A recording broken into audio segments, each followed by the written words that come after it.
Eagles playing their cards close to the vest. Shannon, what do you think? Is there a chance he actually plays this weekend? You already said there's a chance. Ain't no way he will.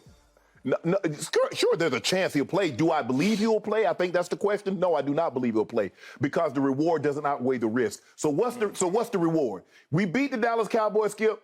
We get home field throughout the playoffs. What good is that home field throughout the playoffs if you get Jalen Hurts nicked and he's only 50% in the playoffs? You're not winning with anything less than 100% Jalen Hurts come playoff time. And I think the Eagles understand that. So the reward isn't worth the risk of putting him out there. And because you got 1 day shorter than you normally would if it was a normal week. You normally play on a Sunday, you're playing on a Saturday. So I get the gamesmanship. Let's say he's going to play. And you notice when they asked him, can he throw? He was very like, no, you're not throwing. If he has a sprained AC joint, which they said he does, and I believe that he does, he's not throwing today. He ain't picked up a football since that injury. Since the game. So I get all the gamesmanship. Hey, let's put it out there that potentially he could play. That's something the Cowboys would have to prepare for, and the Cowboys should prepare. I'm gonna look at some game tape. I'm gonna see what Gardner Minshew does well. I'm gonna see what he doesn't do well. I'm gonna try to put him in that ballpark where he doesn't do those things well. We're gonna try to keep him there and not where his strengths are. So, but I get all of that, Skip. But I do not believe that he's going to play on Saturday because I don't believe the reward of being clinching the division, having the number 1 seed throughout the playoffs is more important than having a Jalen Hurts. I'd rather have a healthy Jalen Hurts and not have home field than an injured Jalen Hurts and have home field advantage. Because if he's injured, Skip, anybody can go in there and beat him. And I know they have a great team, but you need that guy. There's a reason why you're 13-1, 14-1, whatever the record is, 13-1. There's a reason why you have that record because that guy has been playing at an MVP level. Yep. If he can't play at that level, it's going to be hard for me to see them getting out of the NFC. So I don't believe he played. Is there a chance he could play? Yes. Do I believe he's going to play? Absolutely not. Okay. I hope you are correct that he does not play because I do not want to see Jalen Hurts on Saturday afternoon at Jerry World. You just told me at the top of the show you don't care if Jalen Hurts, Gardner Minshew, I don't care if you play quarterback. Okay, well, this was the first time I've ever disagreed with Micah Parsons. I told you the day he uttered those words about Jalen Hurts, he is the system to me. It's not a product of, he is the system. He gives them a way better chance. I can't even believe I'm acknowledging this, but way better chance than Gardner Minshew. And I have some respect for Gardner Minshew, who, by the way, had to go to Mike Leach's funeral yesterday. So he also missed practice. So that sets him a day back on a short week because they're going to play on Saturday as opposed to Sunday. Right. But back to Jalen Hurts. Oh, that's right. That is right. Yeah, Tuesday. They had it. So Tuesday. They had a Tuesday thing going on. You know, they had to do something. I think they just walked through. But whatever. They did have to show up and go through the motions, whatever. All right. I'm the biggest Jalen Hurts fan. I believe in this young man with heart and soul. I tweeted, as I've told you before, the second they stole him in the second round, I said, he's the future. You said it. He's already better right here, right now than Carson Wentz will ever be because of his leadership intangibles. Okay. And I do believe he's changed life in Philadelphia. Oh, yeah. And I would love to see him win the MVP, but we're going to get to that in a few minutes. Okay. Here's where I'm lost. Here's where I am mystified. Yes, he got hurt, but what shocked me was how big a deal they made out of it after the game when they didn't really need to make a big deal out of it. In fact, given what happened in that game at Chicago, if nobody had said a peep about what happened to his shoulder, I don't think we wouldn't know enough to know because what I want to demonstrate is it didn't affect him at all during the football game because it's football and it's a physical football team on that's the frozen tundra. You can have Green Bay, but this thing is frozen up there, and it was wind chill way down below zero. Can I ask you a question? Because I wasn't watching this game. Did he leave the field and go to the locker room at any point in time during that game? He did not. Okay. He didn't even go in the tent, huh? No, he didn't even, he didn't come out of the game because let me show you what started happening on this same drive. Okay, so it's 1:13 left in the third quarter. Okay. The score is 17-13 Philly, so Chicago is still hanging right in there. Yeah. Okay, so he goes down with the injury, and then let's see what happened on the very next play after that. This is the very next play.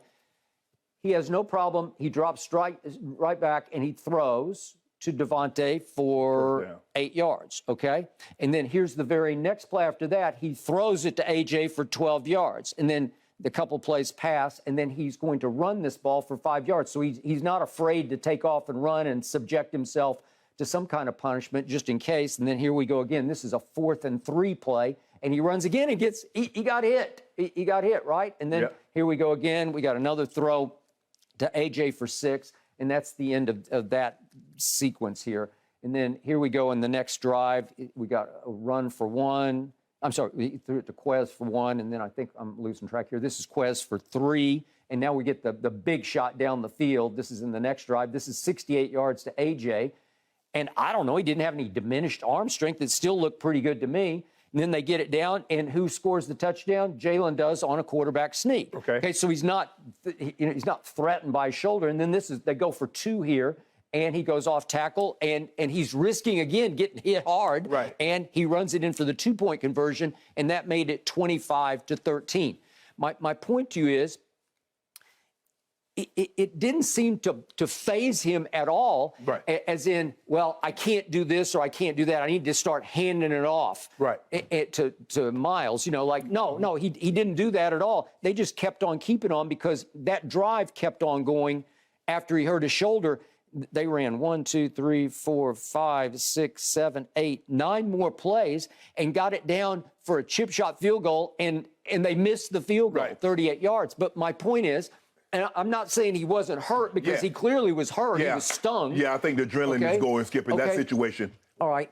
Here's my take on this. And forgive me, obviously, I didn't play the game. You played at the very highest level. But as you know, I'm a psycho exercise maniac.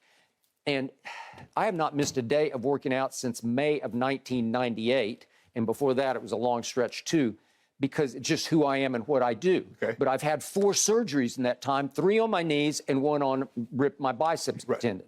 Okay, so what have I found out? I think you're very good at the perspective on this.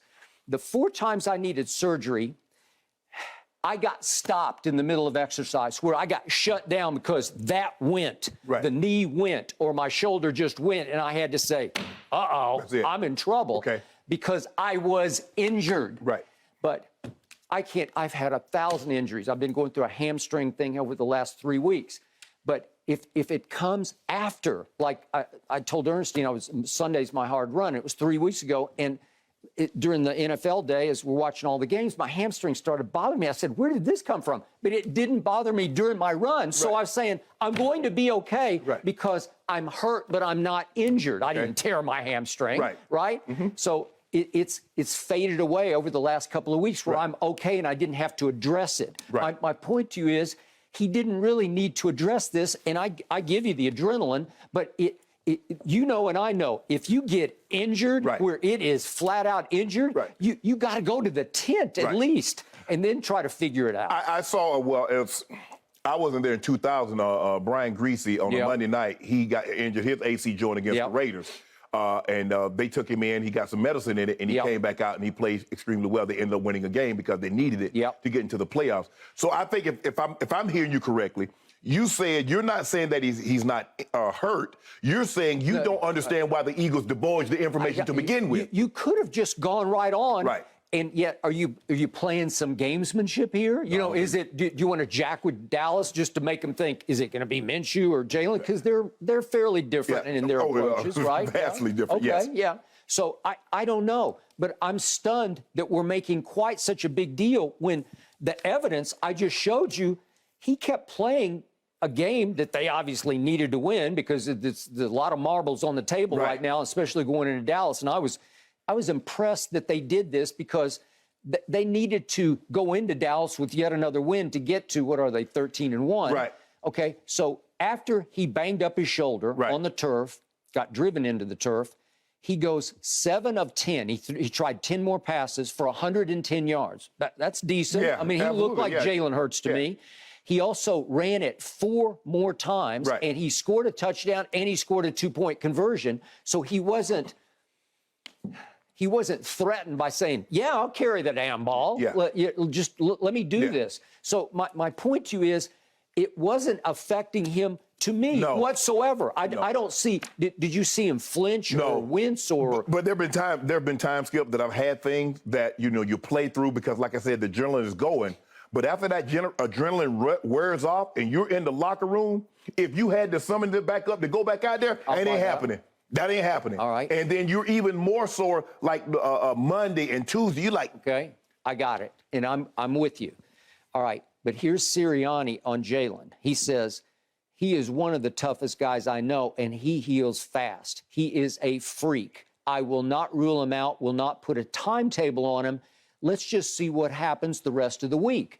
I don't think he's playing games. I think that's straight from his heart. I got $20 that he doesn't play. Okay. Well, you could be right. And again, I hope your $20 is correct because I don't want to have to face him. Right. Especially if he's coming in like he's going to play hero. Let's just say, for the sake of argument, you're Nick Sirianni. Mm-hmm. You're 13-1, and you got an opportunity. You're playing the Cowboys. You don't really need this game. You just got to win one of the next 2-3 games, and you're the division champs, and you got home field throughout. Okay. What are you going to do? Here's what I believe.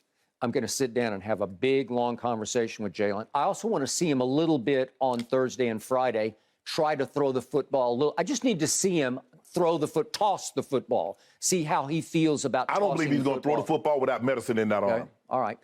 The point is this. They are 13-1. Obviously, the Super Bowl means way more to them than any MVP award. Right. But that's not to discount or undercut what the MVP does mean to him and especially to this team.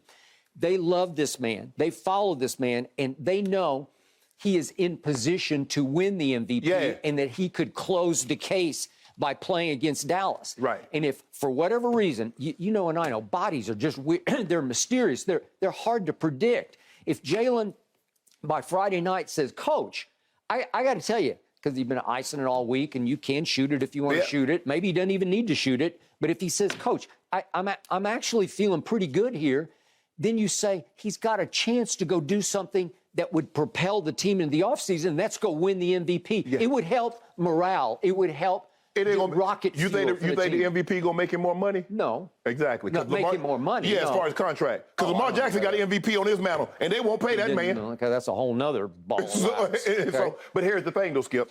I put him out there. Michael Parsons or Armstrong or D-Law dumps him on that shoulder. All right. Now, explain that to Jeffrey Lurie.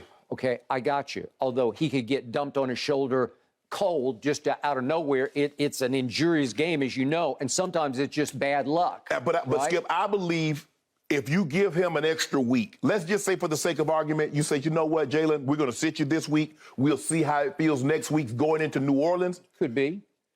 I would roll the dice in that situation. At some point, you're going to have diminishing returns on how much do you want to risk him at all the rest of the year. But it's too early to start thinking about rest. No, Skip. Yeah. I can't.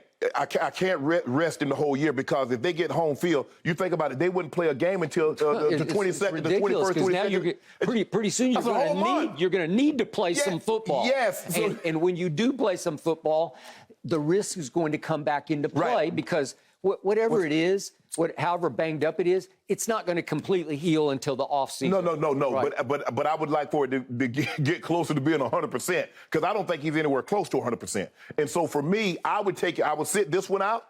I would see how he feels next week. I'm more in line to let him go next week. And I would let him play a half the following week against the Giants. I think they play the Giants. The Giants at Skip, home. I cannot let this man. They got the Saints and the Giants. I cannot let this man go 3 weeks or damn near a month without throwing the football. I'm not playing in a meaningful game. I just can't. Okay.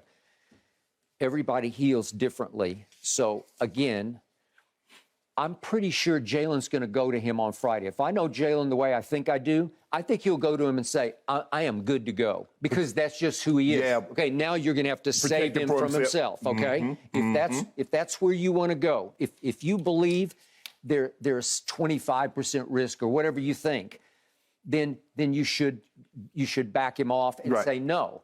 But again, I do think this game is, in the big picture, important to the Eagles because you need to roll into the play. You don't want to go to Dallas and get trumped. You don't want to get run off the field by Dallas and start to wonder, are we or aren't we? Well, I think the thing is, Skip, when you most teams, when they outline what they want to hope for, they say we want to win the division.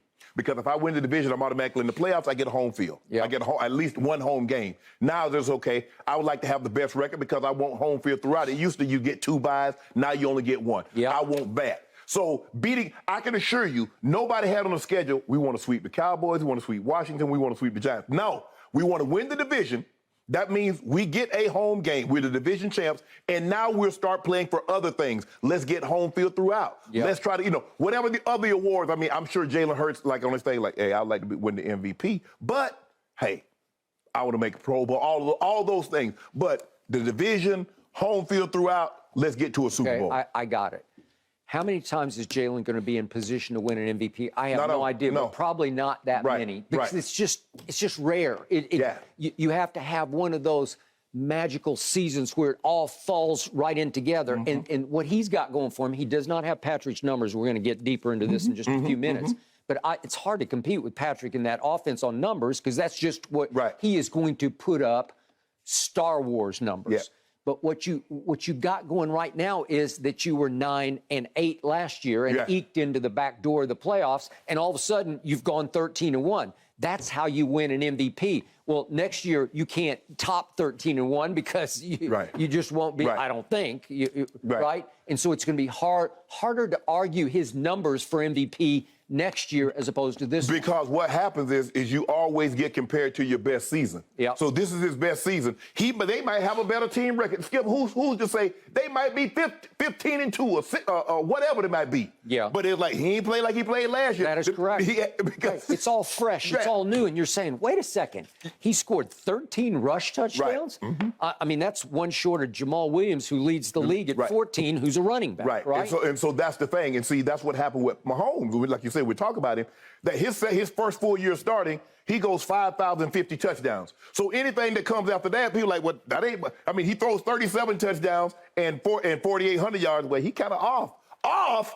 He follows that up. Okay. Remember the MVP? He follows the MVP season up. He lost to Rodgers. He throws for like 4,900 yards and 38 touchdowns with 6 picks. All right. So here's the Dallas side of this. The psychology from my side of the table for my team. Right. I believe they have been spoiling for this since that night in Philadelphia when they lost. And I remind you, that's Cooper Rush at quarterback. They got their backup in against Jalen Hurts, and he scores 17 unanswered to get them back to 20-17 early fourth. I think there's maybe 10 minutes left in the game. Yes. And then Jalen took it over on a long drive for a touchdown that put the game away. Correct. So ultimately, my defense fought, and then broke at the end. They've been wanting to get even with Jalen for Lowe these many weeks. And to this point, I believe they are prepared to explode on the Eagles and on Jalen on Saturday at Jerry World. But that's on Jalen. The other point that Sirianni has to consider is if you throw Gardner Minshew into the mix, I think it takes a little heart out of my team.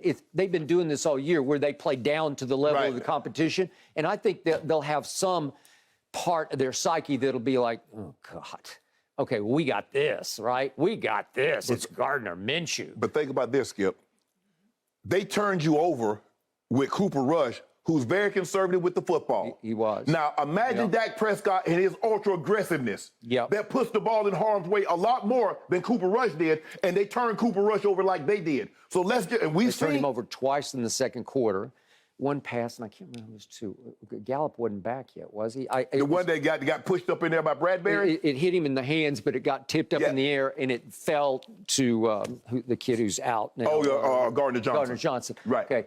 It was one of those bad bounces that went right to him. Okay, so that's the first one, and it's kind of a 50-50. Right. It's probably a bad idea, but you didn't get away with it. And the other one was just it's the other pickpocket over there on the other side, and big play Slay just slayed him. Yeah, because he cut right across. Okay, and then after that, Cooper settled out because it was Sunday night football, big game. But anyway, he settled back down, and if you look at what he did over the next quarter and a half, he was pretty good. Right. He was kind of having his way. Scored 17 on it. But he's conservative because he conservative. knows Okay, that. I got it. I got it. But that's not Dak's style of play. Okay, we lead the league in taking the ball away. They are second in the league, and their turnover differential is a little better than ours. Because they don't give it away, but they take it away. You Correct. guys give it away and you take it away. Lately, especially, we've done both, but we're still second in turnover ratio. Right. So I'm hanging on to that. Because you built up such a big lead. Because when Cooper Rush was playing, you weren't turning it over, but you were getting turnovers. We were getting turnovers. But Dak has been taken away from your turnover basket and putting it in his. Another weird quick point.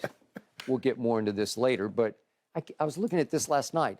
My defense played so much better for Cooper Rush than it has for Dak Prescott. Is it because you kind of relax mentally and you say, well, he's going to score, we're going to be okay, right? You do. I mean, you don't mean to, but you just do. I guess that's what's happening.